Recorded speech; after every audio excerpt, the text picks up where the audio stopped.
Bonjour à tous, bienvenue dans ce webinaire de présentation des appels à projets démonstrateurs dans le cadre du programme d'investissement, des programmes d'investissement d'avenir opérés par l'ADEME. Aujourd'hui, donc Mathieu Brandibat, je suis chef de projet à la direction investissement d'avenir. Également avec moi. Bonjour à tous, Geoffrey Bécassis, également à la direction des investissements d'avenir sur des sujets énergie au sens large. Nous allons donc vous présenter l'ensemble des enjeux, des thématiques de ces appels à projets, regarder avec vous quelles sont les modalités de financement et préciser les modalités de candidature. L'idée de cette présentation, qui va durer un peu plus de 20 minutes, c'est d'avoir un temps d'échange ensemble pour que vous puissiez répondre à vos questions. Je vous invite à les poser directement dans l'interface qui précise questions et non pas dans le chat. Et Brice Lagueraudy de France Innovation, qui nous aide à animer ce webinaire, est également présent en ligne. Bonjour. Je vous propose de commencer par un sondage. On va vous poser quelques questions, vous allez pouvoir voter. L'idée étant de pouvoir orienter au mieux notre présentation pour répondre aux questions que vous posez d'office. Brice, si vous voulez bien, je vous invite à lancer ce sondage. Oui, merci. Alors, ça y est, je viens de l'afficher. Donc, tous les participants peuvent voter. On le laisse ouvert une trentaine de secondes.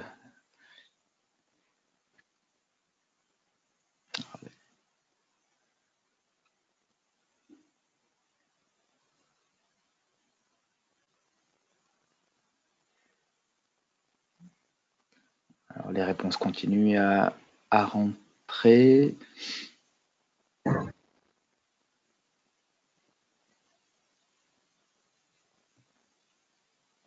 Alors, ça commence à ralentir. Allez, une dizaine de secondes de plus et je crois que tout le monde aura eu le temps de voter.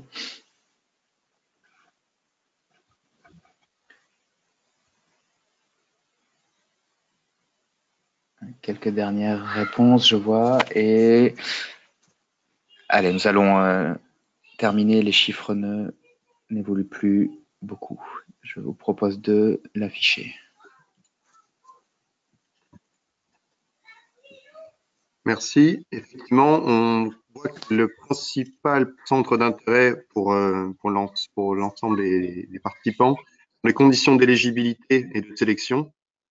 On a également deux sujets d'attention importantes, le processus global et puis regarder les modalités de financement. Je comprends qu'il y a aussi un sujet en amont sur les recommandations avant le dépôt. On essaiera d'y répondre au mieux. Nous allons donc pouvoir reprendre la présentation. Je vous redonne la main tout de suite. Merci. Alors, pour cette présentation, on va le faire en deux temps. On va partir d'abord une présentation très générique sur le programme des investissements d'avenir, donc dans la troisième tranche qui est ouverte par l'ADEME. Puis on basculera sur les différents appels à projets qui sont actuellement ouverts dans le cadre de la transition énergétique et écologique. L'ADEME, comme le disait Mathieu, est un opérateur du programme d'investissement d'avenir, à vrai dire un des opérateurs, au même titre que peuvent l'être BPI France, l'ANR ou la Caisse des dépôts, sachant que l'ADEME est le seul opérateur qui est thématisé et qui opère le PIA sur ses domaines de compétences, à savoir tous les sujets de la transition écologique et énergétique. Entre 2010 et 2017, sur les deux premières phases du PIA, nous avons lancé plus de 80 appels à projets, financé plus de 750 projets lauréats. Le chiffre n'est pas totalement à jour.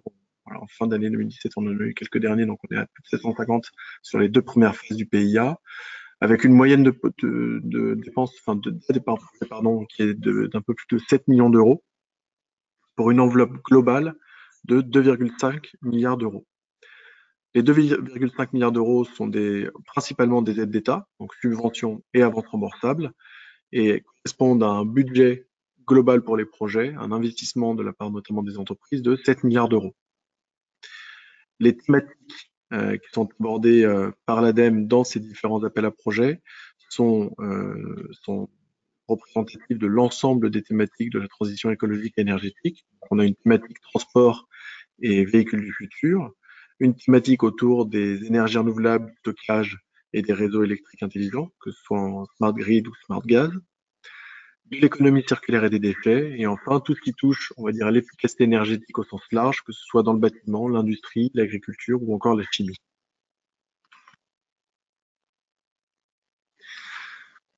Dans le cadre du programme d'investissement d'avenir 3, nous avons 3 actions structurantes qui sont opérées par l'ADEME. La première, concours d'innovation, qui est une action dédiée aux PME sur des projets monopartenaires avec une vague qui a été ouverte il y a quelques semaines et qui clôturera le 14 mai. Sur cette vague, 4 thématiques. Il y a transport et mobilité durable, énergie renouvelable, réseau et stockage. Une vague également sur l'économie en matière et en énergie et en ressources. Et enfin, une vague eau et biodiversité. Donc là, ce sont des projets monopartenaires. On reviendra pas forcément dessus, donc je vais le détailler un tout petit peu ici. Sur des projets entre 600 000 € et 5 millions d'euros, entre 12 et 36 mois. Projets d'innovation qui visent à accélérer la croissance de ces entreprises, start-up et PME pour amener des projets, des solutions sur le marché rapidement. Donc typiquement en termes de TRL, mais on verra ça sur le slide d'après, on est on démarre à 7 potentiellement et on arrive à 9.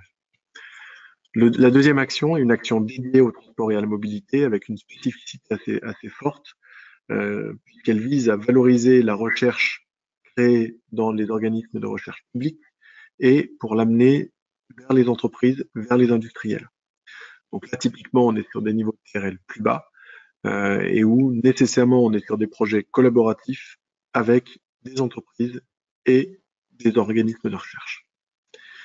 Et enfin, la troisième action qui va nous intéresser particulièrement lors de ce webinaire est dédiée aux démonstrateurs, donc démonstrateurs et territoires d'innovation de grande ambition, avec deux modes d'intervention, soit en aide d'État, et c'est sur ce point qu'on focalisera la présentation, soit en fonds propres, via une structure qui est dédiée, qui vient d'être lancée il y a quelques semaines, qui s'appelle ADEME Investissement, qui vise à financer en equity les premières commerciales. Donc on est exclusivement même sur des infrastructures innovantes de premières commerciales. Pour vous donner un peu de visuel justement sur ces différentes actions, ce qu'il est important de comprendre, c'est que chacune des actions donne lieu à une convention entre l'ADEME au titre d'opérateur et l'État, et chacune de ces actions a des conditions spécifiques d'accompagnement, c'est-à-dire des modalités et des niveaux de financement qui leur sont propres. Pour rappel, l'ADEME est quand même une agence spécialisée sur les problématiques de transition énergétique et environnementale et dispose d'un budget propre en recherche. Donc pour des TRL qui sont relativement amont, de TRL 2 à 5, vous pouvez voir sur la gauche pour des projets jusqu'entre 1, je dirais entre 1 et 3 millions d'euros. Il existe des accompagnements possibles, que ce soit sur l'accompagnement de thèse ou le financement d'un certain nombre de projets de recherche. Et dans le cas des investissements d'avenir, nous avons donc ces 3 véhicules d'investissement possibles. Le concours innovation concerne strictement, comme l'a expliqué Geoffrey, des projets individuels pour des PME et pour des projets relativement aval, proches de leur marché. Transport et mobilité, qui est un sujet assez spécifique de valorisation de recherche française auprès d'entreprises. Et les actions démonstrateurs qui recouvrent un certain nombre d'appels à projets, 8, qui visent donc des projets d'une maturité entre le pilote, qui est le résultat de tests en laboratoire, la validation technique d'un produit, d'un procédé, d'un service, et le projet idéal démarrait à cette étape-là et l'amènerait ensuite jusqu'à un marché, sur une durée qui est entre 2 et 5 ans à peu près. On va revenir sur le détail. L'idée était surtout de positionner ces différentes actions et que vous compreniez bien que le démonstrateur est une action spécifique avec ses modalités. Sur le détail de toutes ces actions démonstrateurs. Ce qui est important aussi à comprendre, c'est que pour certains qui ont déjà pu bénéficier d'un accompagnement, pour les autres qui les couvrent, on a 2 priorités. C'est d'abord une action dédiée aux entreprises. On s'adresse aussi bien aux PME qu'aux grands groupes. On s'adresse également à tous les acteurs qui pourraient les aider à développer ces projets, c'est-à-dire aussi bien des entreprises de recherche, des laboratoires, dans certains cas des collectivités, des associations. L'important est que les entreprises puissent monter leurs projets, mais c'est généralement elles qui sont au cœur du projet. Cette action démonstrateur, comme le nom l'indique, vise à mettre en place des démonstrateurs, c'est-à-dire des des équipements, des procédés, des installations, des modèles d'affaires. La nature de cette démonstration peut être de prendre différentes formes. Et en fonction des sujets, on a 8 thématiques aujourd'hui qui couvrent l'ensemble de l'action de l'ADEME.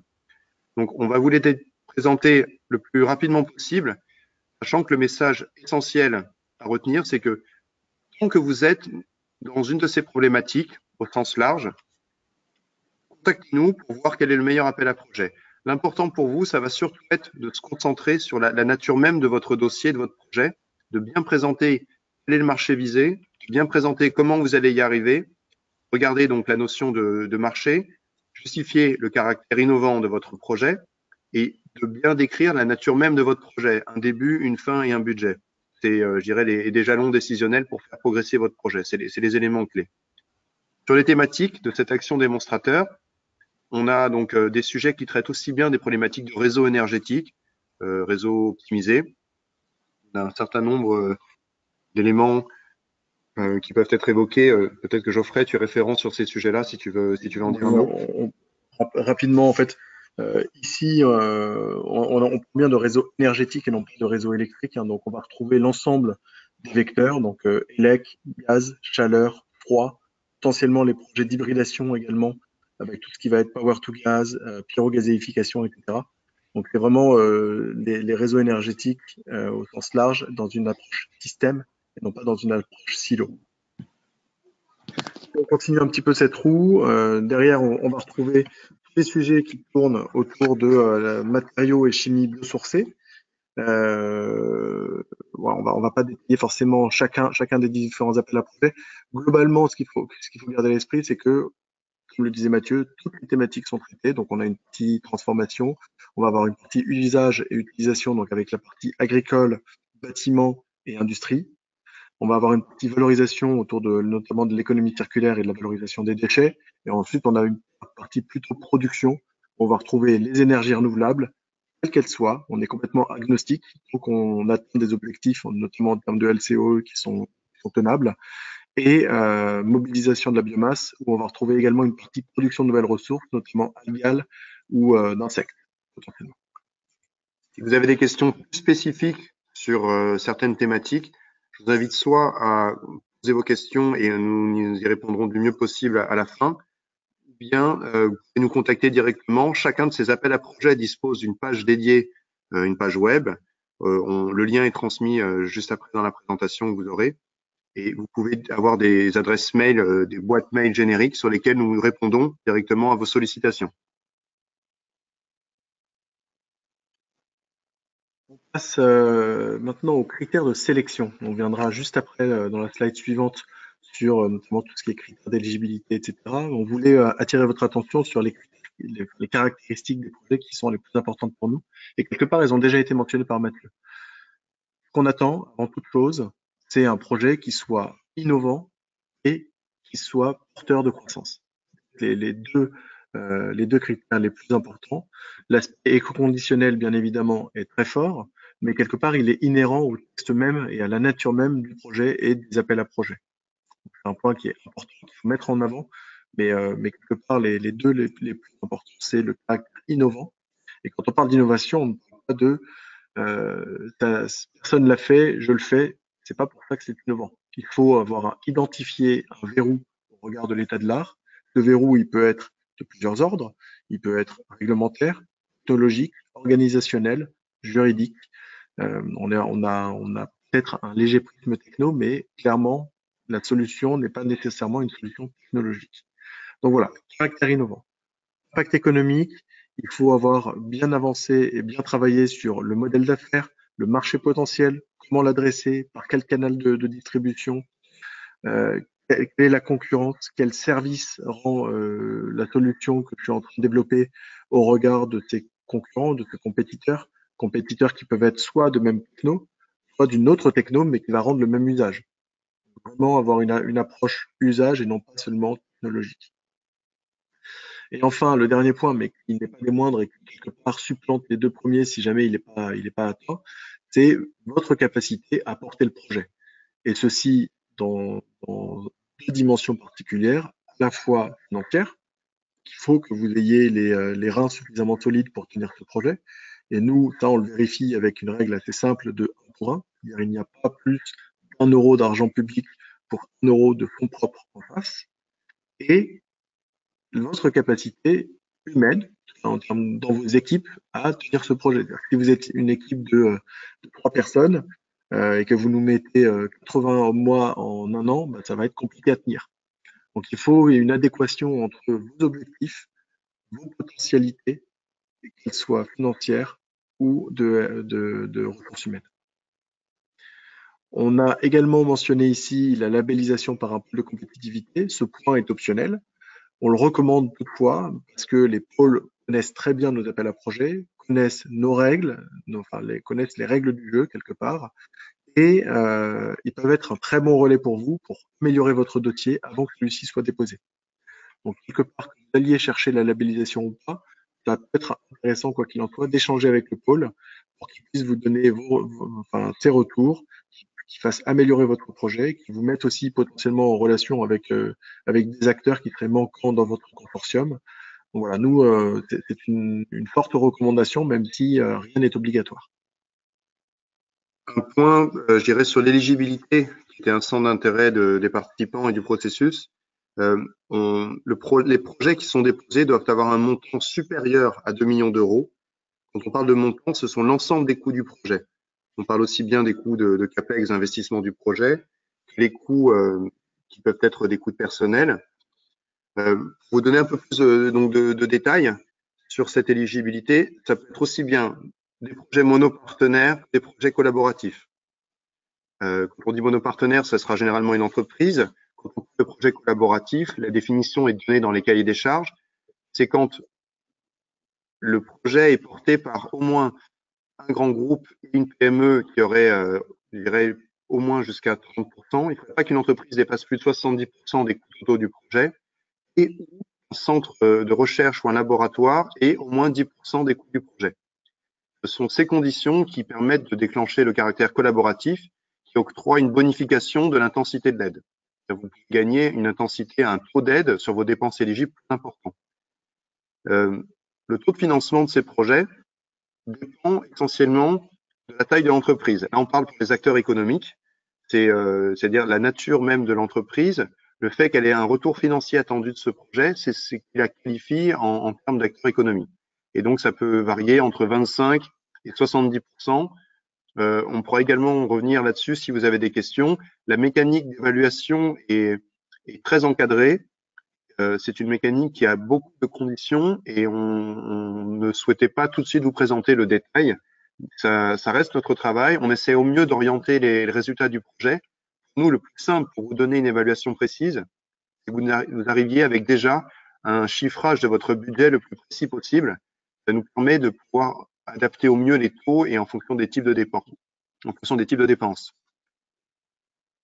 Sur les dates, sur les dépenses éligibles du projet, on peut financer un certain nombre d'objets strictement. Les salaires de personnel interne. Sur les frais connexes, ce sont des montants forfaitaires qui sont précisés. C'est 20% de ces salaires internes chargés et non environnés.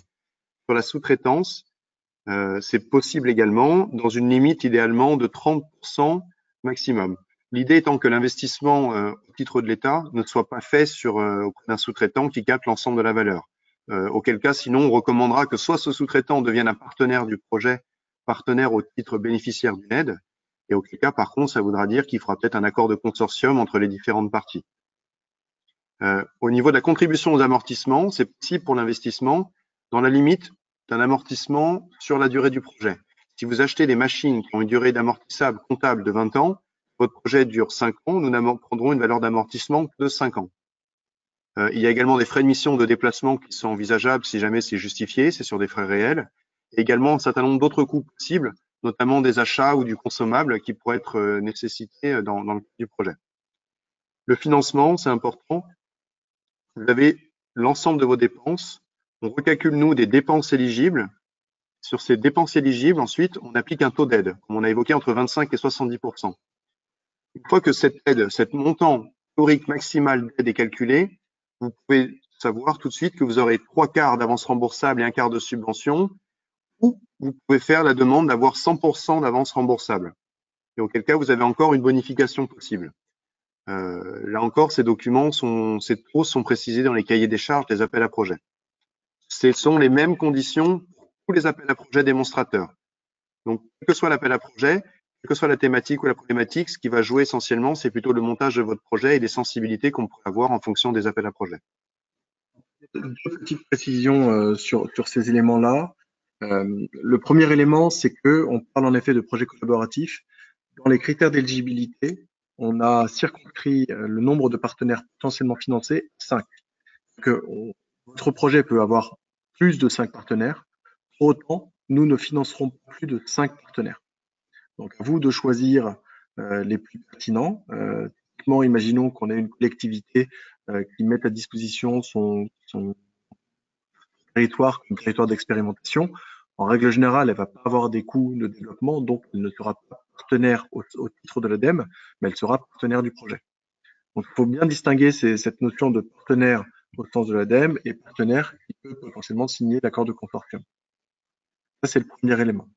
Le deuxième élément, comme on a parlé pas mal de bonification, etc., pour clarifier, on va prendre un exemple concret. Je suis une petite entreprise et je fais une demande d'aide. Bon, je vais avoir d'office, si je suis seul, donc si mon projet n'est pas collaboratif, 45% d'aide avec 3/4 d'avance remboursable et 1/4 de subvention. Imaginons que ce même projet ne soit pas un projet monopartenaire, mais un projet collaboratif au sens communautaire. À ce moment-là, je passe de 45 à 60%. La bonification est de 15 points. Et imaginons que cette même petite entreprise fasse non pas une demande de 3/4 d'avance remboursable et 1/4 de subvention, mais 100% d'avance remboursable, elle regagne 10 points de bonification, ce qui fait qu'on passe à 70%. La mécanique, c'est pour ça qu'on a entre 45 et 70% pour les petites entreprises. La mécanique est strictement la même pour les moyennes et les grandes entreprises. C'est 35 plus 15 plus potentiellement plus 10 et 25 plus 15 plus potentiellement plus 10. Ça, c'est comment ça fonctionne, même si, encore une fois, comme l'a dit Mathieu, sur le cahier des charges, vous retrouverez des tableaux qui explicitent l'ensemble de ces taux. Je voulais juste l'aborder ici. Vous aviez des questions sur le processus. Aujourd'hui, ce processus est normalisé. Vous avez, avant l'acte de dépôt, qui est un acte, juridique engageant, son importance, puisque c'est la date qui fait foi pour l'éligibilité de toutes les dépenses. Avant ce dépôt, vous pouvez nous contacter, déjà pour nous faire part de votre projet, pour échanger avec nous. Nous sommes disponibles pour répondre à des questions sur l'adéquation entre votre projet entre votre projet et l'appel à projet, entre les critères. Cette réunion se formalise sous une forme de réunion de pré-dépôt nécessaire. Elle est obligatoire à 2 raisons. La première, c'est que nous puissions vous faire des retours sur votre projet et vous éviter d'avoir à constituer un dossier si nous pensons qu'il n'y a pas la matière ou les critères requis pour faire un dépôt. Et ça nous permet également d'anticiper au mieux possible, j'irai dans le processus et la suite des étapes, les points éventuels de vigilance qu'on pourrait avoir ou au contraire les mobilisations de certains nombres d'acteurs qui pourront intervenir au cours du processus d'instruction et par la suite. Vous avez donc cette réunion de pré-dépôt qui arrive généralement un mois avant le dépôt ou avant. Vous faites un dépôt. Ce dépôt, il est sur la plateforme numérique de l'ADEME. Les liens vous seront fournis également. Cet acte doit se faire, je dirais, ça prend le temps de réaliser les pièces. Il est tracé numériquement. Vous avez un récépissé qui permet de dater la date de dépôt et l'éligibilité des dépenses. À l'issue de ce dépôt, le compteur tourne et nous vous devons, en tant qu'opérateur, une réponse sous 3 mois. Donc, cette réponse est sur l'opportunité de financement avec une enveloppe maximale qui vous est proposée et l'ensemble des conditions. Si vous en êtes d'accord, on vous rentre ensuite dans une deuxième phase qui est dite de contractualisation. Donc, vous déposez, 3 mois après, vous avez la réponse et cette phase de contractualisation peut durer jusqu'à 3 mois. La réponse sur l'opportunité de financement vous est donnée par le comité de pilotage. Nous, en tant qu'opérateur, ADEME, nous travaillons avec les différents ministères de tutelle, le ministère de l'Environnement, le ministère de l'Industrie, le ministère de la Recherche, et également le secrétariat général pour l'investissement, le service du Premier ministre, qui valide à la fin, qui entérine la décision de financement. Cette contractualisation doit intervenir sous 3 mois. Et donc, nous construisons toutes les pièces de la convention. il y a des conditions générales au titre des investissements d'avenir, des conditions particulières dans lesquelles nous détaillons un certain nombre de points qui peuvent faire l'objet de mesures d'attention avant le projet, pendant le projet, après le projet, et également l'ensemble des annexes techniques qui récapitulent le projet. Et donc, sous 6 mois, vous avez, je dirais, l'ensemble du process jusqu'au premier euro qui peut vous être versé. C'est une version au plus. Les 3 mois d'instruction vont rarement moins vite pour différentes raisons de temps et de délai de préparation. La contractualisation peut prendre jusqu'à 3 mois et parfois ça peut prendre un petit peu moins. Sur le contrat qui commence, le projet va avancer, vous allez toucher un certain nombre de versements. Et si vous voulez, on va revenir un peu plus dans le détail sur les conditions de versement et les éventualités de remboursement qui pourraient intervenir après. Justement, sur cette partie remboursement, en fait, nous avons deux seuils, généralement. Mais on va y venir juste avec cette slide, en effet, qui détaille les différentes typologies de remboursement. Les remboursements, donc déjà de base, sont l'ensemble de ces éléments sont précisés dans les conditions générales, qui sont disponibles d'ores et déjà sur le site de l'ADEME. Ça, vous y avez d'ores et déjà accès, vous pouvez aller regarder ce qu'il en est. Ensuite, nous avons, comme je disais, ce seuil de remboursement. Les seuils de remboursement sont divisés en deux tranches, une première de 50%, la seconde de 50%. Nous avons, en règle générale, pour le remboursement de la première tranche, il est opéré au début de la commercialisation. Le début de commercialisation, il est généré soit par le premier euro de chiffre d'affaires, soit par la première production de l'unité qui a été produite, ou du service qui a été généré, ou de la licence qui a été livrée. Peu importe, en tout cas, ça peut être soit une première production, soit un premier euro de chiffre d'affaires.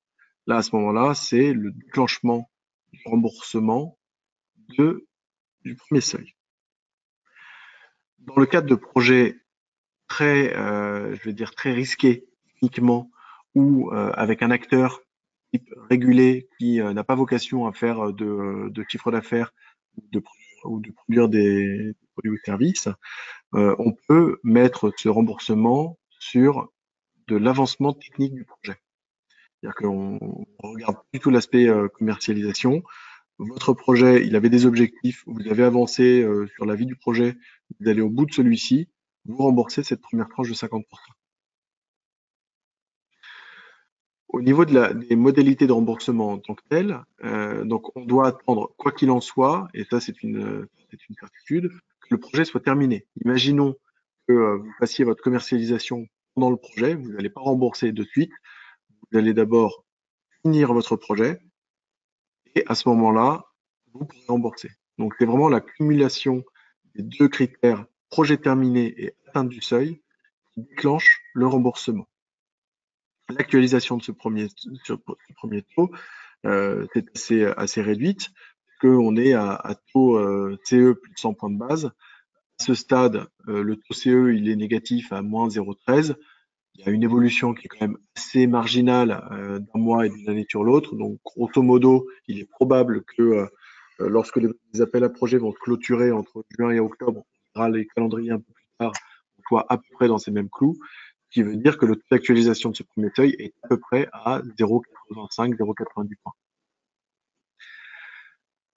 Le remboursement de cette première échéance, et ce sera de la même façon sur la deuxième, se fait sur potentiellement 4 annuités.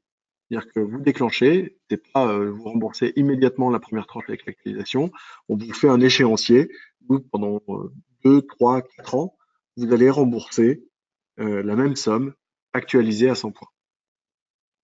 Et le remboursement de la première échéance ne se fait pas l'année même de l'année où vous atteignez votre objectif et votre premier euro de chiffre d'affaires. Elle se fait l'année suivante, une fois que vous avez clôturé votre exercice fiscal, vous avez constaté la réalisation de ce premier seuil et donc vous remboursez. Donc on dit 6 mois après parce qu'il faut le temps que l'alias globalement soit validée et à ce moment-là vous pouvez rembourser. Sur le deuxième seuil, on est toujours sur 50% bien évidemment. Là, en l'occurrence, on va regarder ce qu'on appelle le succès commercial. C'est-à-dire que vous, quand vous déposez votre projet, vous déposez votre projet avec ses caractéristiques techniques, ses caractéristiques organisationnelles et également le business plan. Et c'est sur ce business plan que nous, on va vous challenger. On va challenger l'ensemble des hypothèses. Et c'est pour ça que nous, on a besoin d'avoir un business plan où on n'a rien en dur, où on veut voir toutes les hypothèses dans toutes les cases qui sont disponibles pour qu'on puisse vous challenger, comprendre pourquoi est-ce que vous avez mis ces éléments-là, à quel marché est-ce que vous faites référence, comment est-ce que vous allez les attaquer. On va vous challenger sur l'ensemble de ces hypothèses pour, in fine, définir ce que nous, on estime comme étant le scénario raisonnable et prudent.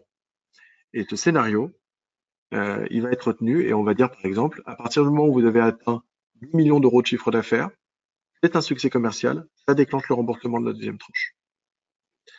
De la même manière, là, les choses ne changent rien sur les modalités de remboursement, à part sur l'actualisation, qui, dans le cas de la deuxième tranche, on va dire payer le risque pris par l'État. À ce moment-là, on a une actualisation qui passe 500 points de base. On parle toujours ici d'avance remboursable. Le principe de l'avance remboursable, c'est que l'État vous accompagne sur un risque.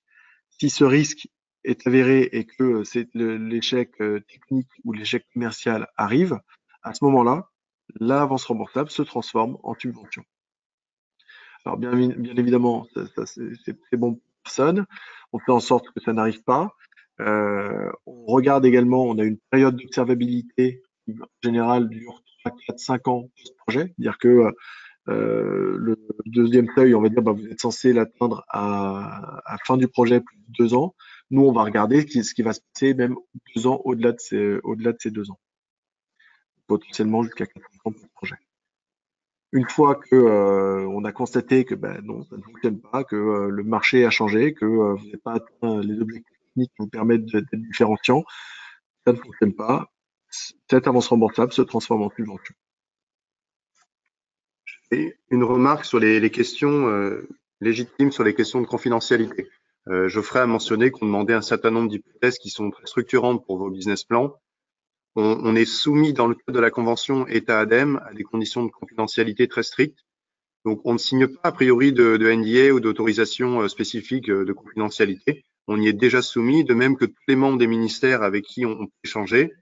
Les réseaux sur lesquels on échange les documents que vous nous faites parvenir, ce sont la plateforme numérique de l'ADEME qui est sécurisée et auquel n'ont accès que des personnes habilitées. Les personnes de l'ADEME habilitées à travailler sur les investissements d'avenir ne concernent que certains services, certaines personnes, et donc pas l'ensemble de l'agence. Et nous faisons également attention dans toutes les communications. Les lauréats sont publics. Par contre, tous les travaux préalables à un dépôt de dossier sont soumis à des questions de confidentialité très strictes. Donc, on est toujours vigilant pour transmettre ces documents uniquement si vous nous en donnez l'autorisation. Dans certains cas, des projets encore plus sensibles, on a des modes spéciaux d'échange.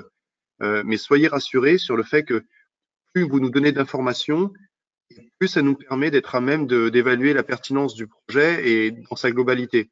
Des projets pour lesquels c'est arrivé, certains porteurs étaient inquiets de la bonne confidentialité. Souvent, ça a pu porter préjudice à l'évaluation du projet puisqu'on n'en avait qu'une vision partielle. Donc, soyez rassurés sur ce point-là. C'est un sujet qui revient souvent. On est très attentif aux questions de confidentialité. Enfin, dernière slide avant de passer aux questions. On voulait vous présenter ici rapidement le panorama de l'ensemble des appels à projets dans leur calendrier.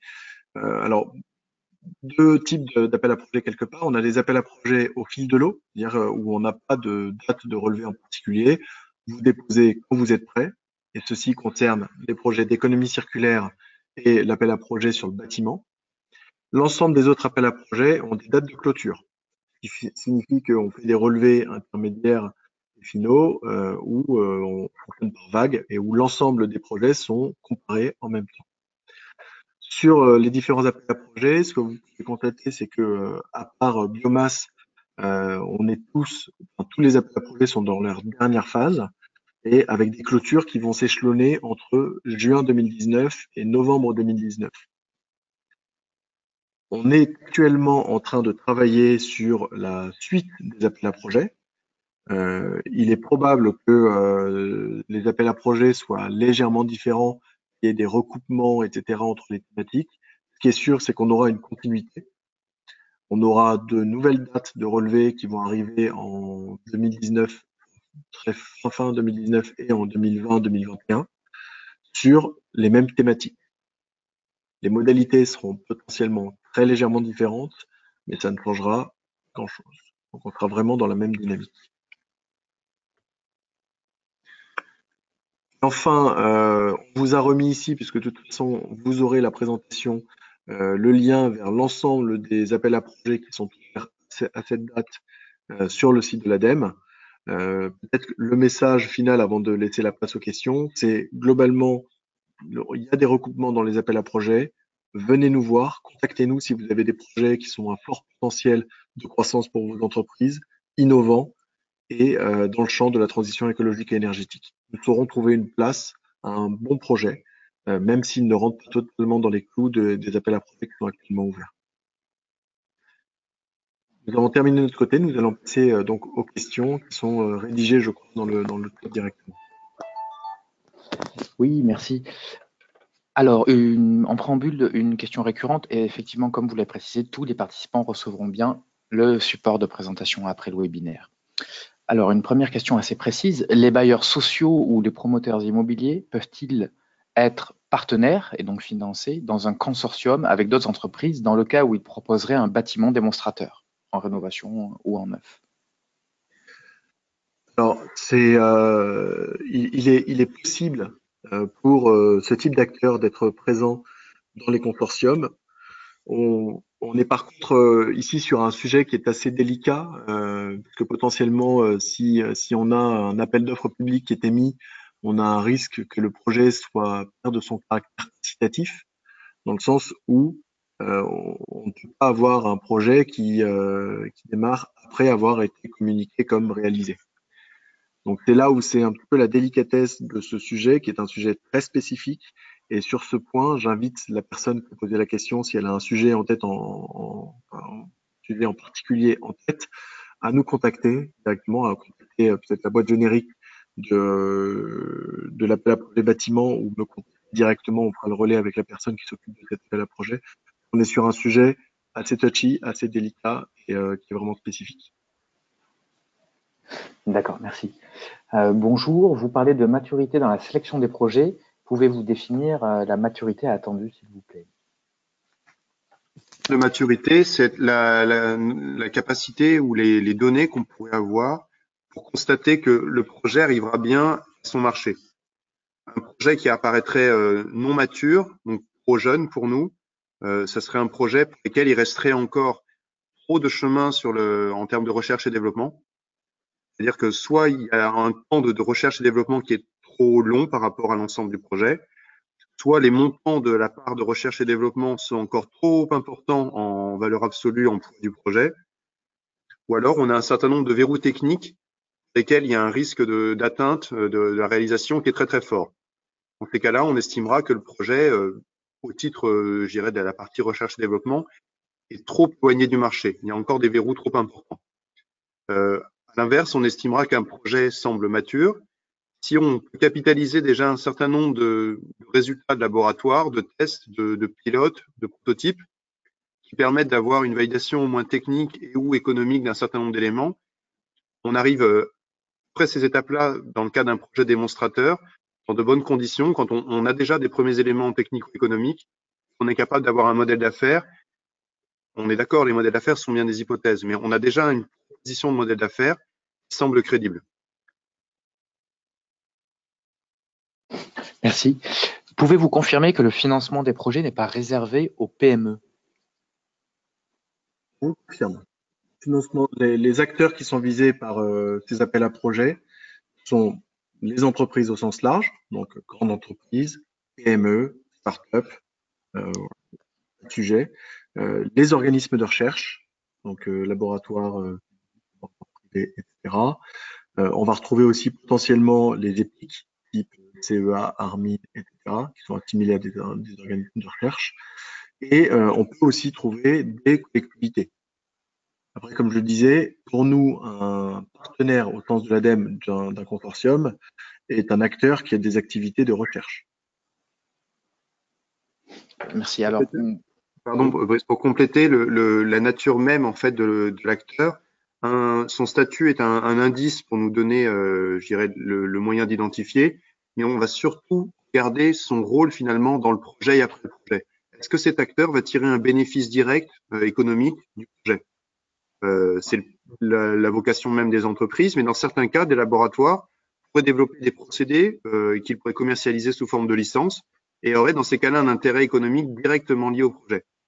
Dans ce cas-là, il peut arriver qu'on considère que ce sont des acteurs économiques et qu'on leur applique les modalités réservées aux entreprises. Valable à la fois pour les organismes de recherche et éventuellement dans des cas très spécifiques pour les collectivités ou pour collectivités assimilées type syndicat d'énergie ou régie. très bien, merci. Bonjour, quelle est la durée du projet? Est-ce qu'il y a une durée minimale ou maximale du projet? On n'a pas de durée minimale ou maximale. Ce qui est sûr, c'est que en moyenne, les projets font entre 3 et 6 ans. Pourquoi? Parce qu'on attend des projets de R&D sur lesquels il reste des phases de développement, des projets sur lesquels on va avoir une mise en situation in situ et un retour d'expérience qui va être de 6 mois, 1 an. Donc voilà, ça c'est du temps en plus pour le projet. Et sur lesquels on attend aussi d'avoir une visibilité de marché qui soit quand même assez réelle. Ce qui veut dire que des projets qui vont aller au-delà de 7 ans, ça va être complexe à justifier sur la pertinence marché. Et des projets qui seraient inférieurs typiquement à 2 ans, on peut remettre en question leur caractère innovant. Merci. Les projets collaboratifs sont donc privilégiés en termes de bonification, mais le sont-ils également en termes de sélection? Pour vous répondre clairement, non. En fait, on se pose pas la question comme ça. On regarde surtout quels sont les objectifs du projet, quelles sont ses ambitions, et on va regarder ensuite quelles sont les compétences des porteurs. Si on se rend compte que le porteur, par exemple l'entreprise qui souhaite développer le projet, dispose de l'ensemble des compétences, on se dira que c'est un projet monopartenaire qui a du sens. Si jamais le projet nécessite des compétences que ne possède pas l'entreprise, les trouve-t-elle? Est-ce qu'elle fait appel à la sous-traitance ou est-ce qu'elle choisit de faire appel à un partenaire? Et là, ça dépend, ce sont deux modèles qui sont possibles. Nous, on est juste là pour vérifier qu'il y a une adéquation entre les ambitions du projet et les compétences portées par l'ensemble de l'acteur ou des acteurs du projet, que ce soit via la sous-traitance ou pas. Dans certains cas, on ira juste recommander que cette sous-traitance, si elle est trop importante, on posera la question, pourquoi n'avez-vous pas choisi d'en faire un partenaire? On n'est pas là pour influer les projets, les modifier, on est là pour vraiment les comprendre au mieux. Et disons, on pourra dans ces cas-là suffisamment en amont, c'est l'objet des réunions de pré-dépôt, c'est l'objet des réunions au cours de l'instruction, conseiller éventuellement au porteur du projet ce qu'il souhaite faire encore une modification d'importance évidemment, mais qu'il peut faire encore à ce moment-là sur la structure même de son projet. Et c'est comme ça qu'on fonctionne principalement. Très bien, merci. Concernant les dépenses éligibles, est-ce qu'ils prennent en compte les salaires des business développeurs en charge de valider le marché? Est-ce que les études d'industrialisation sont également éligibles? Alors, la réponse en 2 temps. Alors, sur la première partie, non. On ne prend pas en compte les dépenses liées au business développeur, tout comme on ne prend pas en compte plus globalement les dépenses liées au marketing ou à la communication sur les objets développés. Et sur la deuxième partie, sur les coûts liés à l'industrialisation, Oui. on peut potentiellement prendre en compte ces coûts. Ça va dépendre de la nature de ceci. Si on est vraiment sur le dimensionnement, en gros, le scale-up en tant que tel est un verrou et peut être un enjeu d'innovation et de développement. Ça va dépendre s'il y a vraiment des verrous autour du process et du scale-up ou pas. Pour compléter, si jamais le projet envisage de construire par exemple une ligne de production qui serait innovante à plus d'un titre et que cette ligne soit la première d'une série de 2, 3, 4. Si le scale-up concerne la création de cette première ligne, on est bien dans le cadre d'un projet innovant et d'un démonstrateur qui a une vocation à produire. on ne financera que cette première ligne, même si le projet global que peut nous apporter le porteur concernait les 4 lignes. Et autrement, on peut avoir un projet de, je veux dire, quelque chose de plusieurs dizaines de millions. Chaque ligne pèse quelques millions. On ira regarder dans les dépenses éligibles ce qui concerne une ligne, la mise en place d'une ligne. Là encore, si on a un démonstrateur qui ne concerne pas plusieurs lignes, mais qui concerne un procédé qui va être, je dirais, ou un service qui va être mis en place avec une seule ligne de production, un seul outil de production, on ira essayer de regarder à partir de quand, peut-être fait à quel montant, quelle volumétrie peut être faite la démonstration. Si on considère que c'est à partir de 15% du fonctionnement de cette production, on estimera qu'on financera 15%. Donc, le procédé d'industrialisation, on y va, comme l'a dit Geoffrey, jusqu'à la démonstration du procédé technico-économique. Tout ce qui concerne, je dirais, la phase réellement industrielle, on sort du cadre de l'appel à projet et donc ce n'est pas financé. Entendu. Merci. Dans le cas d'un projet collaboratif, les coûts supportés par le labo doivent-ils bien être de 10% minimum de l'assiette globale du projet afin d'être collaboratif? Non, ce n'est pas sur l'assiette globale, c'est sur l'assiette des coûts éligibles. Et encore une fois, c'est simplement, enfin, on n'impose pas que les coûts des laboratoires soient au moins de 10%, c'est simplement pour caractériser le côté collaboratif du projet. Mais en tout cas, c'est 10% des coûts éligibles. Entendu. Merci. Y a-t-il un quota de projets soutenus par département ou par région? Non. Ok, on est sur un appel national, on est bien d'accord. National et même pas. Peut-être pour préciser à ce stade, national et territorial métropolitain ou pas. C'est-à-dire qu'on n'a pas pareil, les projets qui sont sur les dom-tom, que ce soit Martinique, Guadeloupe, Réunion, Polynésie, Nouvelle-Calédonie, Saint-Pierre-et-Miquelon, je vais en oublier, mais désolé pour ceux qui seraient de ces coins-là. Mais en tout cas, il n'y a aucune préférence sur aucun territoire.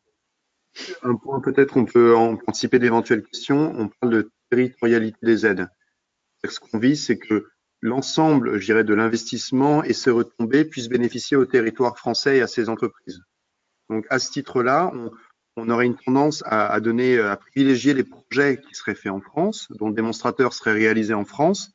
Mais dans certains cas, si le marché n'est pas pertinent en France, mais qui peut être piloté ou préparé, cadré à un ensemble d'étapes depuis la France, c'est une question qui peut être envisagée. Généralement, quand même, les retombées de l'investissement ou du projet doivent quand même bénéficier au territoire français. Ça sous-entend donc que c'est plutôt des partenaires et des sous-traitants français qui seront choisis. Plus précisément, les sous-traitants, on donnera une préférence aux sous-traitants français. Quand c'est des partenaires, il faut nécessairement que ce soit des entreprises qui soient établies en France. Ça peut être des entreprises étrangères, mais il faut qu'elles aient au moins une filiale ou une structure créée en France. Et on parle bien uniquement d'acteurs déjà créés à chaque fois. Ça complexifie énormément le projet ou le dossier, voire la création d'une entreprise au cours de l'instruction. Je vais même aller un peu plus loin. La création d'une structure en France est fait boîte aux lettres, ça ne compte pas. Il faut vraiment avoir des activités en France, que ce soit des activités de recherche ou de production. D'accord. Y a-t-il des partenariats à privilégier? Par exemple, au moins un laboratoire de recherche publique? Ce sont comment dire, là encore, on ne préfère pas un projet collaboratif à un projet monopartenaire. Néanmoins, quand ça paraît pertinent d'avoir un projet collaboratif, le fait qu'il y ait un bon fonctionnement entre les établissements de recherche et les PME, c'est un critère qui est généralement apprécié, au titre que ça permet de valoriser, d'avoir du transfert de technologie, de la capitalisation de savoir-faire en laboratoire et de les valoriser sur des marchés. Ce sont des critères qui sont généralement appréciés. Ouais. Pareil, dans la continuité de ce que vient de dire Mathieu, typiquement un projet où on aurait une startup qui arrive avec une techno disruptive qui s'adosse à un grand groupe qui a un potentiel d'industrialisation de celle-ci et de dissémination sur un territoire et qui les deux vont s'adosser sur un laboratoire de recherche qui a une compétence très forte sur un dossier en particulier sur lequel il faut aller plus loin pour être compétitif au regard de la concurrence. Oui, ça c'est un dossier qui est idéal. Maintenant, on a des projets qui sont complètement atypiques et qui tournent très très bien. Très bien, merci. Existe-t-il un plafond pour les aides publiques reçues si nous avons été lauréats d'autres appels à projets? Alors, il existe en effet, alors la question on peut la prendre dans plusieurs sens. On peut la prendre d'abord sur le cumul d'aide. Ça, c'est un premier point. Le premier point du cumul d'aide, c'est de se dire sur une même assiette de coûts, un projet peut recevoir potentiellement en effet plusieurs aides dans les limites des plafonds européens.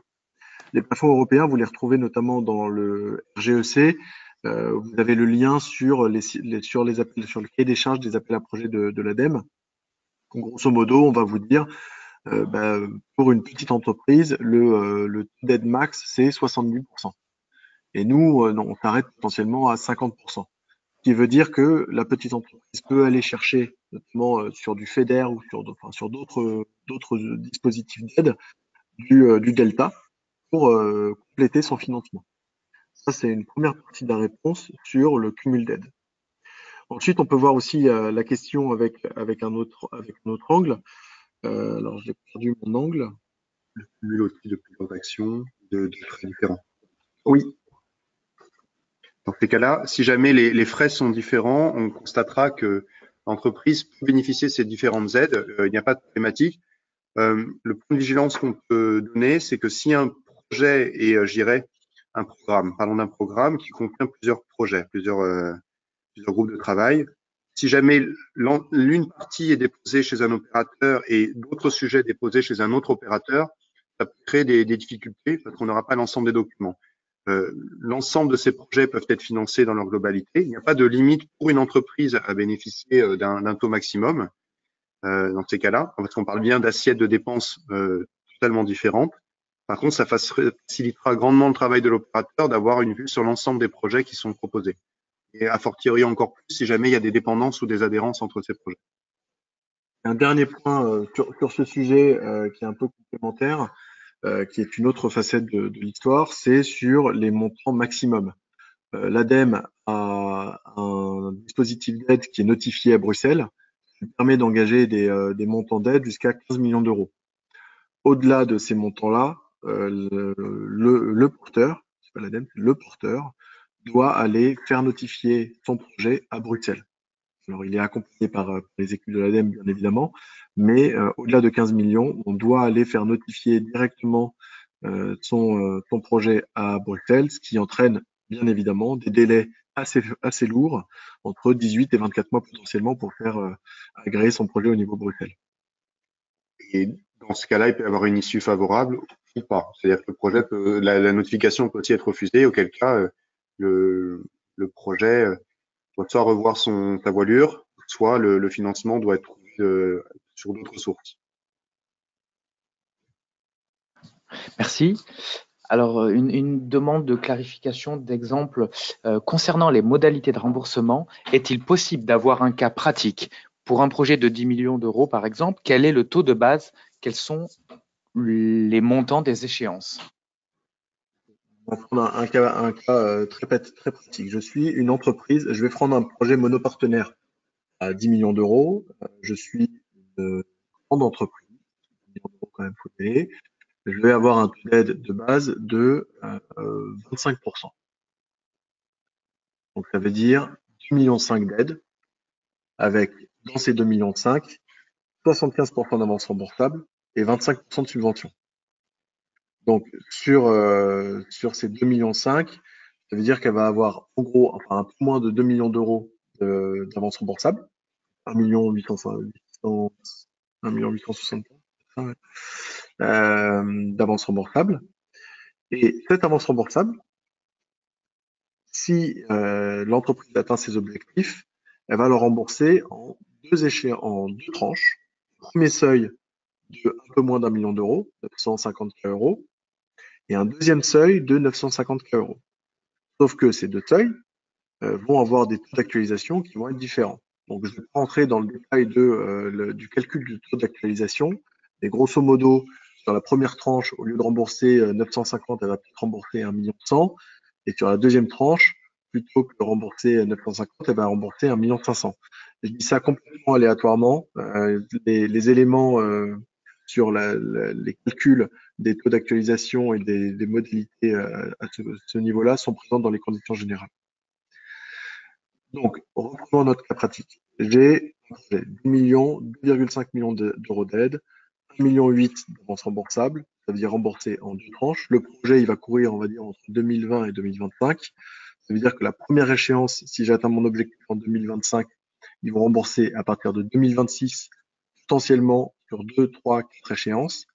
Non, 4 échéances, ça veut dire qu'il va rembourser 250 000 euros plus ou moins par an sur les 4 premières années post-projet.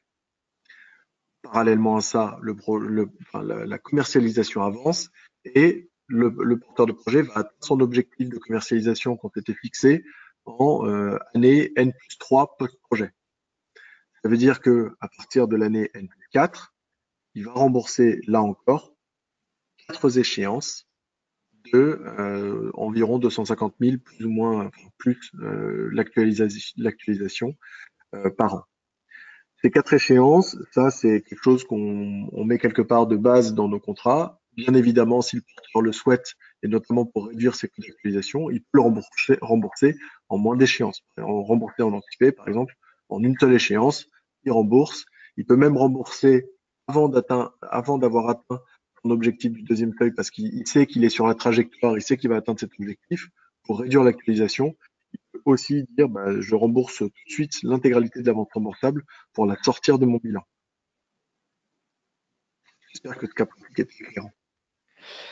Merci. N'hésitez pas à demander des précisions si besoin, mais la réponse est très claire. Alors, tant qu'on est dans les exemples, un participant soumet un exemple d'innovation qu'il porte. Bonjour, un projet d'assainissement 100% naturel, y compris donc sa fabrication, entre-t-il dans une des thématiques et laquelle? Même question pour la réalisation d'un système de nettoyage vapeur 100% innovant, sachant que donc les 2 projets répondent aux critères de la responsabilité sociale de l'entreprise. Alors là, il faudrait rentrer un petit peu dans le détail du projet en tant que tel. En fait, comme je le disais tout à l'heure, globalement, à partir du moment où on a un projet qui a un impact environnemental fort, qu'il a un potentiel de croissance intéressant et que c'est innovant, à partir de là, il trouvera sa place. Donc là, dans l'immédiat, sur de l'assainissement, enfin, j'ai très bien saisi le projet en tant que tel, mais ça pourrait trouver sa place sur industrie éco-efficiente, par exemple. D'accord. Si on améliore, si on est 100% naturel, peut-être qu'on serait aussi sur chimie, matériaux biosourcés. Là où aujourd'hui on utilise des produits pétrosourcés, on viendrait remplacer par des produits biosourcés. Potentiellement, on peut être aussi dans ce projet-là. Mais comme je le mentionnais, on a potentiellement des recoupements, on les assume. Ce qu'il faut, c'est venir présenter, enfin envoyer un mail synthétique à l'ADEME dans une présentation potentiellement qui va intégrer 4 éléments. Elle va intégrer les partenaires du projet, le budget, même si c'est estimatif, partenaire, budget, innovation au regard de l'état de l'art et des verrous, et le marché. Donc une présentation en 8 slides qui nous dit, avec quand même à la base les objectifs. Je veux faire ça, je suis avec ces gens-là, ça va coûter tant, c'est ça l'innovation, et mon marché, c'est ça. Cette présentation en 8 slides nous permet de tout de suite savoir si est-ce qu'on est dans les clous ou pas, est-ce que ça semble pertinent ou pas, et est-ce qu'on doit se rencontrer pour la fameuse réunion de pré-dépôt dont parlait Mathieu en introduction ou pas. Très bien, merci. Alors justement, sur les différentes thématiques, quelqu'un demandait est-ce qu'il y a un budget alloué par thématique? Il n'y a pas de budget alloué par thématique. On n'a pas présenté les budgets par action. Je vais juste réafficher rapidement cette slide-là. L'action concours d'innovation a un budget de 150 millions d'euros. L'action accélérer le développement des écosystèmes d'innovation performants, grosso modo, l'action transport a un budget de 300 millions d'euros. Et ensuite, l'action démonstrateur a un budget de 700 millions d'euros, un budget donc de 300 millions sur la partie développement démonstrateur en tant que tel, et 400 millions d'euros sur la partie fonds propres. Merci. Donc, alors, on reste je finis juste, on reste macro à ce niveau-là. Il n'y a pas de budget préfléché pour appel à projet, sauf cas très spécifiques. Merci. Ensuite, il y a plusieurs questions sur l'accompagnement à la rédaction de son dossier. Alors, bonjour, est-ce que certains organismes peuvent aider à construire le dossier? Quand et où ont lieu des rencontres pré-dépôt? Et que faut-il préparer pour venir vous voir avant de se lancer dans le dépôt? Je vais essayer Alors, de peut-être, est-ce répondre. qu'il existe déjà des organismes qui peuvent aider à construire un dossier pour des appels à projets démonstrateurs? Alors, des organismes, des entreprises, ça peut être des entreprises, ça peut être des sociétés de conseil. Il y a tout un écosystème d'acteurs qui sont spécialisés là-dedans. Nous, à l'ADEME, au titre d'agence, on ne peut pas recommander, on ne peut pas être à la fois partie prenante dans la rédaction et à la fois être instructeur. C'est un premier point. Comme on propose ensuite les opportunités de financement, on serait mal placé pour être à la fois juge et partie. Sur la recommandation d'organismes pour aider à la rédaction, on côtoie plusieurs acteurs. Là encore, on ne peut pas, dans une question de concurrence, recommander préférablement un acteur. On invite plutôt les entreprises qui souhaitent monter ce type de projet à aller chercher des sociétés de conseil, des sociétés spécialisées, d'autres entreprises qui ont déjà été lauréats.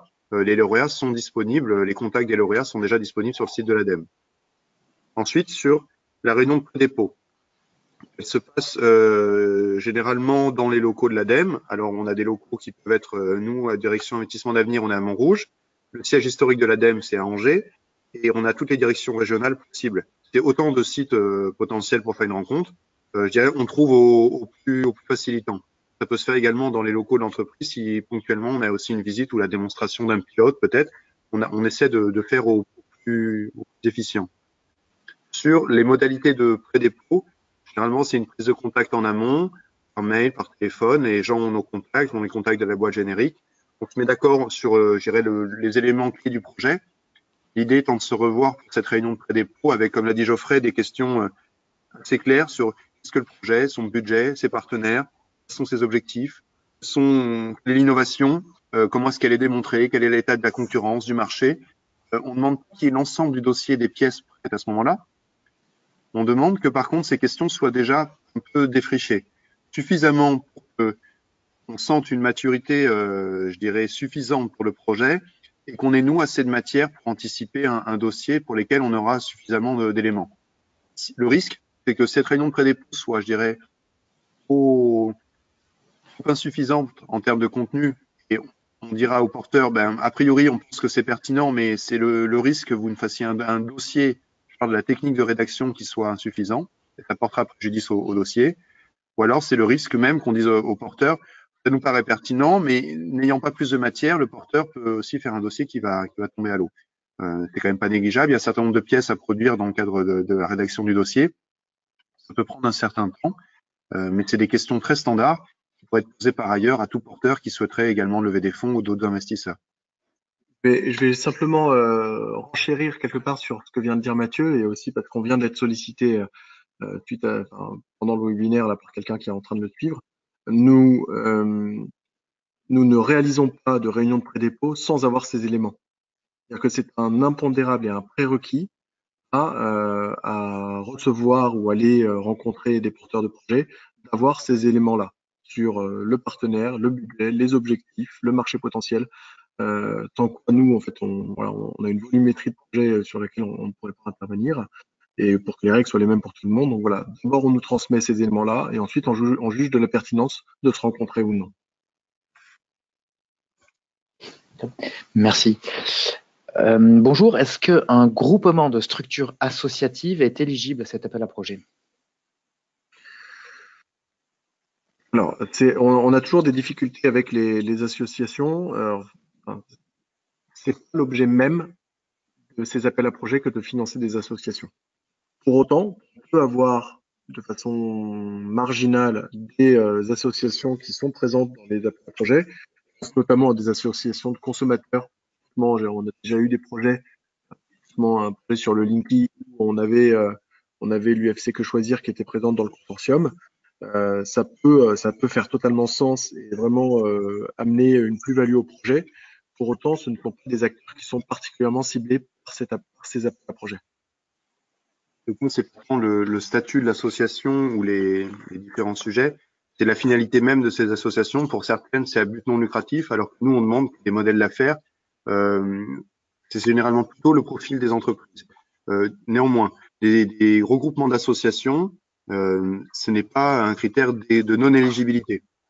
On est bien d'accord. Donc, c'est un projet qui peut avoir son potentiel.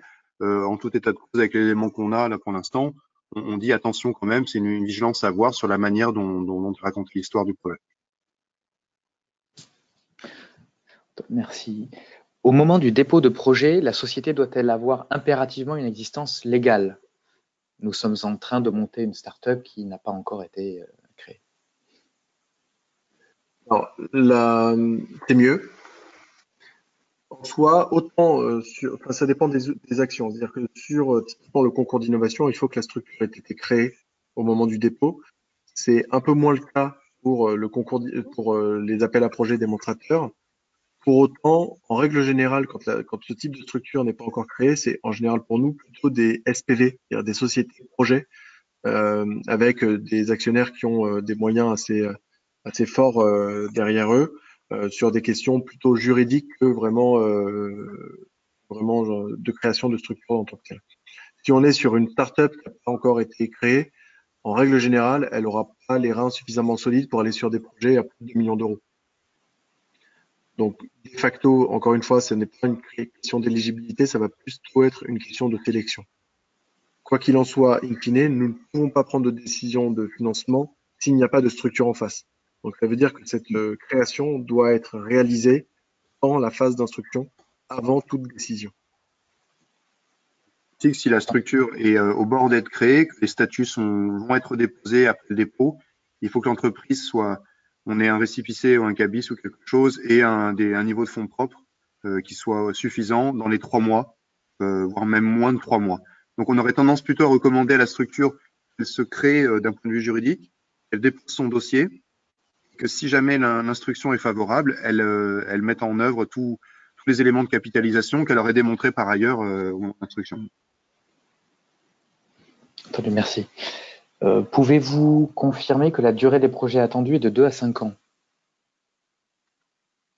Elle peut être de 2 à 5 ans, elle peut être de 2 à... Je sais qu'on a été jusqu'à 7 ans sur des projets de biotech, mais globalement, en règle générale, en effet, on est sur des projets, on va dire, de 3 à 5 ans. Peut-être à regarder, on parle du projet en tant qu'objet qui nous est présenté, pour lequel on donne un avis sur une opportunité de financement. Ce projet peut faire partie d'un programme qui, lui, peut durer sur plusieurs années. Il faut juste que le projet en lui-même trouve son marché dans les 2 à 7 ans. Si le programme est, je dirais, d'ampleur plus importante, avec un certain niveau de complexité plus important, ce programme-là, lui, peut durer sur plusieurs années. Il faut juste qu'on arrive à articuler les deux et qu'on comprenne bien quel est l'ampleur de ce programme. Mais donc, le projet en lui-même, c'est l'objet qu'on regarde et il faut que lui soit finançable avec un marché atteint sous 2 à 7 ans. Les barrières souples qu'on donne. Merci. Alors, est-ce que l'assiette des dépenses éligibles, ça démarre à partir du dépôt du projet ou à partir de l'acceptation du projet? Ça démarre à partir du dépôt du dossier. Complet. Quand on dit dépôt de dossier complet, c'est l'ensemble des pièces qui sont demandées. On a un certain nombre d'annexes qui détaillent le projet, la base des coûts, l'éco-conditionnalité, les retours financiers. On a également des questions de liasse fiscale, les questions de mise en conformité sur les prestations sociales, un certain nombre de sujets. On peut demander également les RIB, c'est toujours intéressant pour obtenir l'aide à la fin. Quand le dossier est complet, on s'accorde pour dire que c'est la date d'éligibilité du dépôt. Pardon, c'est le dépôt qui fait foi pour la date d'éligibilité des dépenses. Entendu. Merci. En quoi la labellisation des pôles de compétitivité pèse-t-elle en amont du dépôt de dossier? Si ce poids est prépondérant, l'entreprise doit-elle être membre de ce pôle? Est-ce un ticket d'entrée déguisé? Nous, c'est simplement une recommandation du fait de notre retour d'expérience, au fait qu'en général, les projets accompagnés par les pôles ont de meilleures chances de réussir, puisque les pôles connaissent bien nos appels à projets, connaissent nos attendus, et donc peuvent driver les projets pour les amener sur des choses qui sont plus en phase avec nos besoins. Mais ça n'est en rien un élément qui est vraiment très différenciant, c'est un critère d'appréciation. On ne touche pas de fonds de la part de ces pôles et réciproquement, on n'a pas d'enjeu financier de préférence pour un projet labellisé. Par contre, pour les projets, ça peut être le moyen, comme dit Geoffrey, d'être plus en phase avec les appels à projets et de trouver des opportunités d'aide à la rédaction. C'est-à-dire que les projets qui nous arrivent et qui ont été labellisés, généralement à un niveau aussi bien sur le fond et la forme du dossier qui est très satisfaisant. Donc ça augmente leur chance de rendre les projets très lisibles et on peut nous concentrer que sur la technique d'instruction du projet et on n'a plus toutes les questions je dirais, qui viendraient parasiter l'instruction. On est au clair sur ce que veut faire le projet généralement. Entendu. Alors bonjour, nous sommes dans l'agroalimentaire et nous souhaitons acquérir une technologie innovante brevetée et validée par le CIRAD afin d'améliorer notre production. Est-ce que ce projet est éligible? Alors, la difficulté, c'est qu'on va demander quels sont les développements complémentaires qui seraient faits en termes de R&D. Ouais. Si ce brevet est déjà existant, ça peut être comme n'importe quelle autre technologie ou licence, quelque chose qui existe déjà. On ne dit pas que c'est pas innovant par nature, mais ça ne répond pas à notre critère d'innovation à nous. Et donc, si cette technologie existe déjà, si cette licence est disponible et qu'ils souhaitent l'acheter, ça viendrait au titre d'un investissement, je dirais, assez classique finalement, et ça serait a priori peu éligible.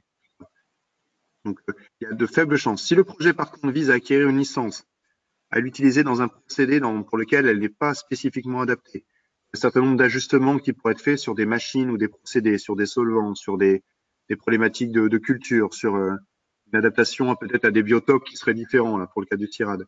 On peut se poser la question effectivement que c'est un prérequis et que c'est une brique du projet que d'acquérir cette licence et ensuite de la travailler et de faire des tests dans d'autres contextes. Dans ce cas-là, on parle bien effectivement d'un sujet d'innovation. Il faudra qu'on regarde comment est-ce que cette licence peut être acquise. Il faut regarder dans le détail que les modalités, je dirais, financières et comptables. Il y a de l'amortissement prévu, est-ce qu'on prendra uniquement sur la durée du projet? Si jamais c'est une licence qui est avec des redevances annuelles, on ira voir sur les redevances du projet. J'invite les porteurs à me contacter dans ces cas-là sur la boîte mail qui paraissent la plus pertinente. On fonctionne entre les différents chefs de projet, on échange beaucoup quand on n'est pas sur la boîte mail. Ne vous inquiétez pas et on essaiera d'y répondre au mieux à cette demande. Merci. Y a-t-il un nombre de projets lauréats défini ou le budget est-il alloué au fur et à mesure et se retrouve limité en fin de période de soumission?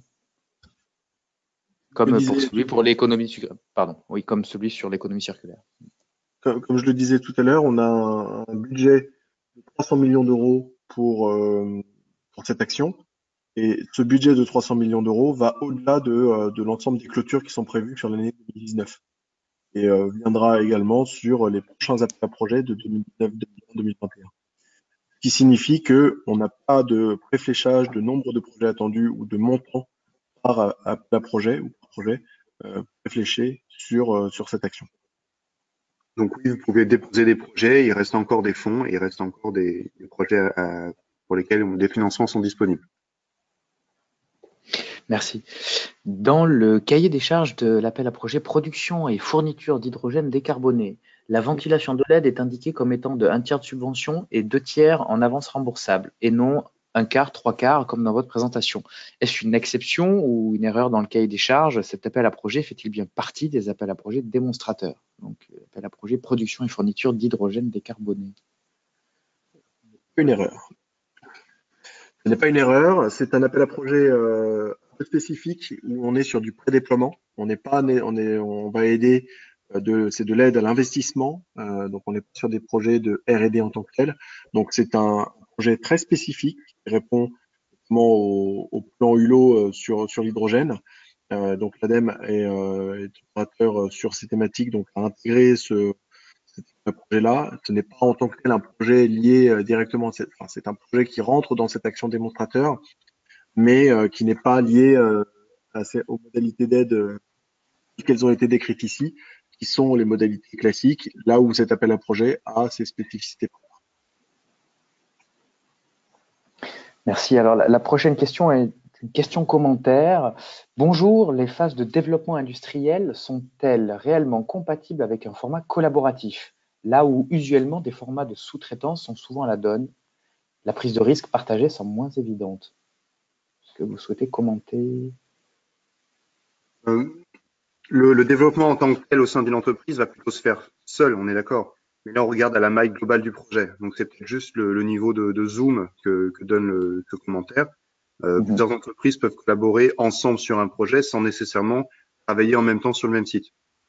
Je dirais, chacun est maître chez soi sur ces différents développements et ça passe généralement effectivement par la sous-traitance. Et pour compléter un petit peu cette réponse, on peut tout à fait aussi avoir des projets qui soient collaboratifs, typiquement sur les 3 premiers lots où on va faire du sizing, on va faire les specs, etc. Et puis après, quand vient la phase potentiellement d'industrialisation, là, il peut y avoir qu'un seul acteur qui va intervenir. C'est-à-dire que l'aspect collaboratif du projet est pas nécessairement sur chaque tâche, chaque sous-tâche, etc. On peut aussi avoir des projets qui soient collaboratifs sur certains lots et d'autres qui soient complètement guidés et qui soient propres à un seul acteur. On parle bien de définition collaborative au sens communautaire. C'est pas la définition classique collaboratif. C'est pas parce qu'on est plusieurs sur un projet qu'on est collaboratif au sens de nos appels à projets. Comme on l'a dit, la définition, c'est soit un montant pas plus de 70% pour une entreprise et l'intégration d'au moins une PME, et ou 10% du coût totaux éligible assumé par un laboratoire ou un organisme de recherche. Merci.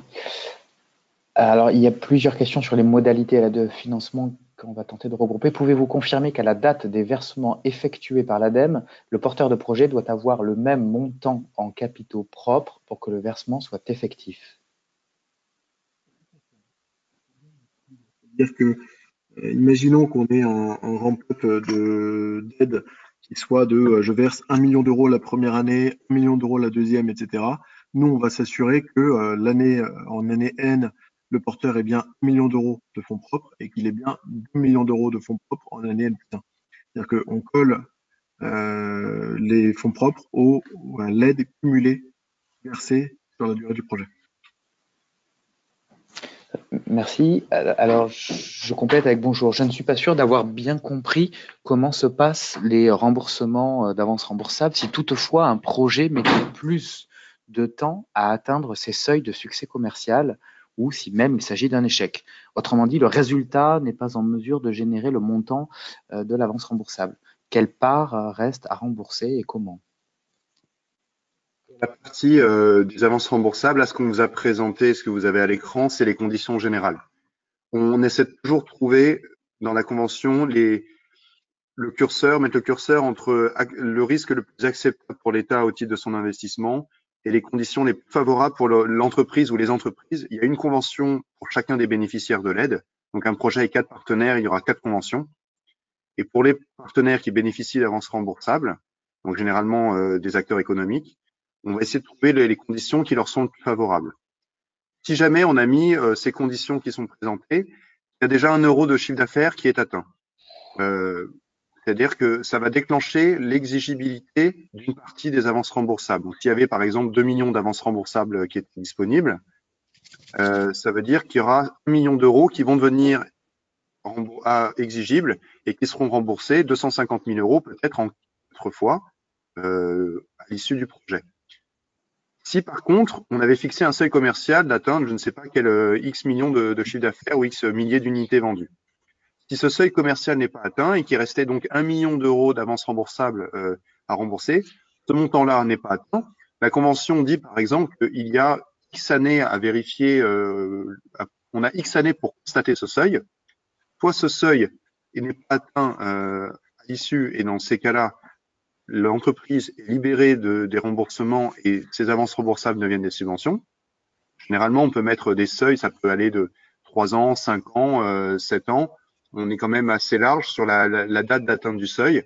Et on n'a pas donc, à la question qui était posée, une date fixe en disant il faut atteindre ce seuil pour le 1er janvier 2025. On est plutôt à la délai du projet avec des fourchettes qui permettent ensuite, par contre, d'être très précis sur la date à partir de laquelle on libère l'entreprise des problématiques de remboursement si ce seuil n'a pas été atteint. Merci beaucoup. Est-ce que le taux de financement est appliqué globalement à un projet entier ou ventilé et défini pour chaque tâche et sous-élément du projet suivant sa nature? Le taux d'aide est défini par partenaire sur l'ensemble des coûts liés à son projet. Donc, si je suis une grande entreprise et que j'ai 1 million d'euros de coûts, on va pas regarder si c'est sur le lot 1, le lot 2, le lot 3. On va pas non plus regarder si c'est de la recherche industrielle ou du développement expérimental, RIDE, ce sont les mêmes taux d'aide, et on va l'appliquer sur l'ensemble des coûts éligibles du projet.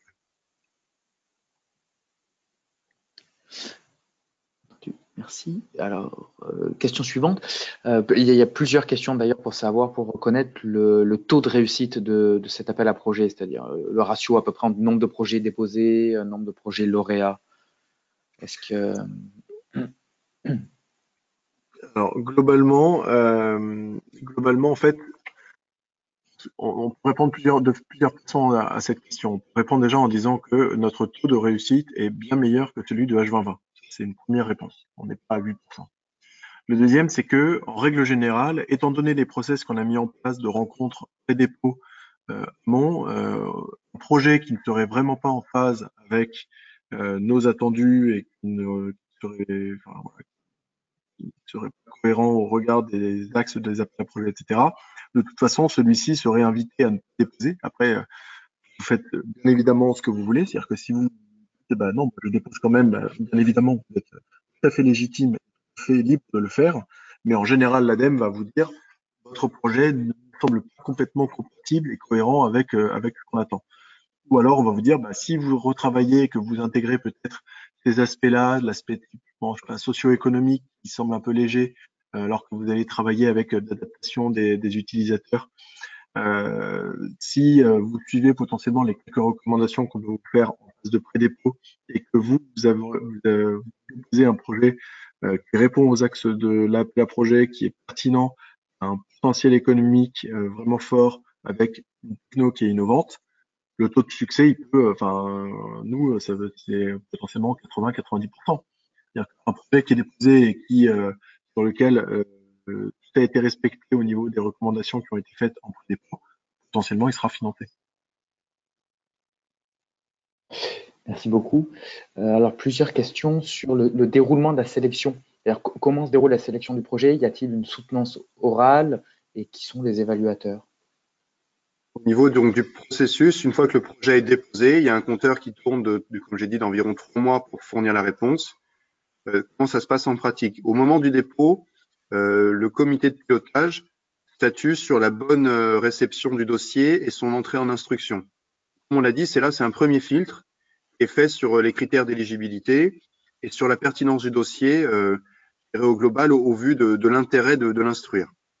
Une fois que le projet a passé cette première étape, qui a lieu très rapidement, on a ensuite, à peu près à mi-parcours, au bout d'un mois et demi, une réunion d'expertise qui mobilise donc les porteurs ou le porteur du projet, l'ADEME, et éventuellement les différents ministères. On a également des personnalités, je dirais, qualifiées, des experts qui sont mobilisés à ce moment-là. On propose, l'ADEME, au titre de son rôle d'instructeur, propose ses experts aux porteurs, choisir d'en récuser certains s'il estime qu'il y a un conflit d'intérêts. Une fois que les bons experts ont été trouvés, cette réunion d'expertise permet d'approfondir un certain nombre de questions qui auront été préalablement adressées aux porteurs, qui auront eu normalement le temps d'y répondre. Et à l'issue de cette phase, on a à peu près un mois et demi, on doit nous clôturer notre rapport d'instruction avec l'ensemble des forces et faiblesses du projet et les modalités éventuellement de financement. À l'issue de ça, le comité de pilotage se réunit à nouveau et statue sur l'opportunité de financement en ajustant certains critères qu'il estimerait sous-évalués ou au contraire en étant plus formel, en disant que ce projet-là ne correspond pas à ce qu'on nous souhaitons en ce moment-là et le projet est écarté. On a dit les critères de sélection, ça va concerner le caractère innovant du projet, ça va concerner la structure même de management du projet, quels jalons décisionnels est-ce qu'ils sont pertinents, ça va concerner la pertinence du consortium ou de la pertinence des compétences du porteur, ça va concerner les conditions de marché, ça concerne un certain nombre d'éléments qui sont explicités dans le cahier des charges des appels à projets. Et donc l'ensemble de ces étapes dure en 3 mois. Merci beaucoup. Alors, quelques questions également sur les modalités de rédaction du dossier. Où est-ce qu'on peut avoir des informations pour savoir le nombre de pages, qu'est-ce qu'il faut y mettre? Est-ce que vous pouvez juste rappeler où est-ce que l'on peut se documenter pour savoir comment rédiger son dossier? Et est-ce qu'il existe même un template, un modèle de dossier à soumettre pour compléter? On vient d'afficher à l'écran le lien de l'ensemble des textes d'appel à projet. Et en fait, sur chaque texte d'appel à projet, vous allez retrouver le cahier des charges, bien évidemment, mais également un certain nombre d'annexes. En fait, ces annexes sont le dossier de candidature, donc le template que vous allez retrouver. Donc, on a l'annexe 3A qui est sur l'objectif global du projet avec les verrous pour l'aspect technique, on va dire, les partenaires, le consortium, comment ça va fonctionner, quels sont les jalons, les livrables, les tâches, l'allotissement, etc. On a l'annexe 3B qui est à remplir pour les partenaires économiques, qui vont décrire leur activité actuelle, leur activité future au regard du projet. Comment est-ce qu'ils vont atteindre les marchés qui sont visés, quels marchés sont visés, comment ils vont les adresser, quel est leur marché, etc. On a l'annexe 4 qui est la base de données des coûts du projet pour l'ensemble des partenaires. On a l'annexe 5 qui est l'annexe où on retrouve la synthèse des conditionnalités. Les partenaires vont déterminer quel impact sur l'environnement très large, donc l'impact sur l'air, les déchets, l'énergie, le CO2, etc. Et enfin, on a l'annexe 6 qui est le BP en modèle Excel et ainsi que le plan de financement, et l'annexe 7 qui sont les conditions générales. Donc là, vous avez en fait le dossier type où vous allez retrouver l'ensemble des documents qui sont nécessaires à la rédaction et à la réalisation du bon dossier pour le dépôt sur la plateforme. Chacun de ces documents est chapitré avec des titres de chapitres qui guident le porteur pour rédiger ces différents éléments. Donc, aux questions, oui, c'est relativement dirigé comme process de rédaction et on invite les potentiels porteurs de projet à consulter ces pièces-là avant une réunion de pré-dépôt. Ça permet d'avoir un échange très, très pratique. Souvent, on a des questions sur dans quel état d'esprit est-ce qu'il faut remplir telle pièce, quelle ligne, quelle est sa signification pour les dépenses. J'ai une question sur tel type de dépense, où est-ce qu'il vaudrait mieux comment le mentionner. C'est ce genre de questions sur lesquelles on peut répondre de manière très pragmatique.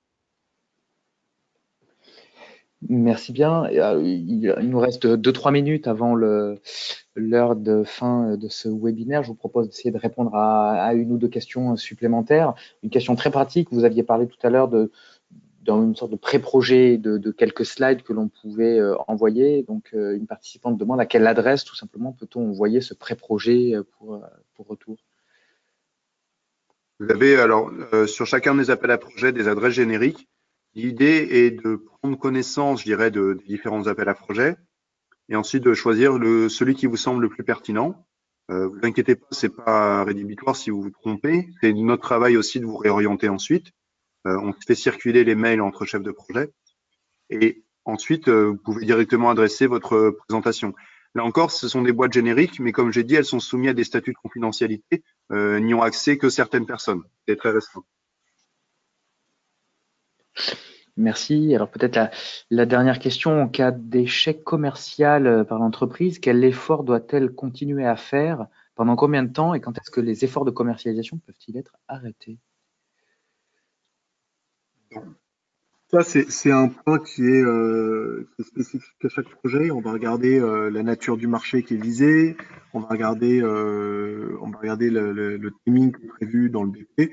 Grosso modo, potentiellement, ce qu'on peut dire, c'est que en général, on va regarder le déclenchement de la deuxième tranche potentiellement 2 à 3 ans pour ce projet, et on va laisser 2 ans supplémentaires de marge d'observabilité pour laisser à l'entreprise la possibilité d'atteindre ses objectifs. En règle générale, on va avoir potentiellement 5 ans de projet pour atteindre ses objectifs avant que la vente rentable ne soit transformée en production. Maintenant, on va pas demander à un acteur de faire des efforts déraisonnables si la techno n'a pas de sens économique.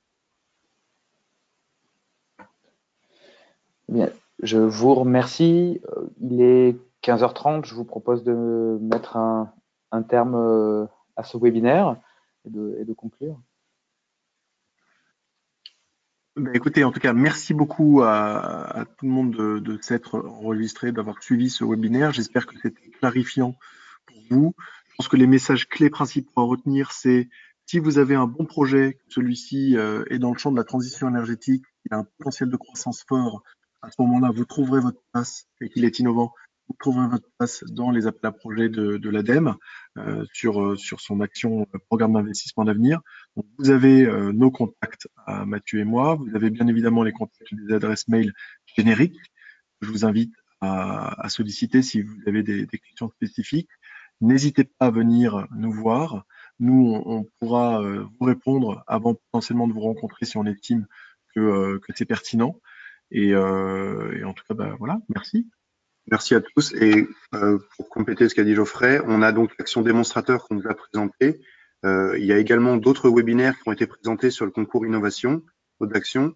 Et on ouvre aussi le champ, je dirais, du potentiel d'investissement. On est plusieurs opérateurs existants dans le domaine de la transition énergétique, c'est bien l'ADEME, mais sur les questions spécifiques du numérique, sur les questions de territoire, vous avez également BPI France ou la Caisse des dépôts. Selon vos thématiques, il existe aujourd'hui de nombreux guichets et normalement, vous devriez pouvoir trouver les bonnes opportunités de financement à chacun de ces guichets. Merci à tous. Merci beaucoup. Bonne journée. Oui, au revoir. Au revoir.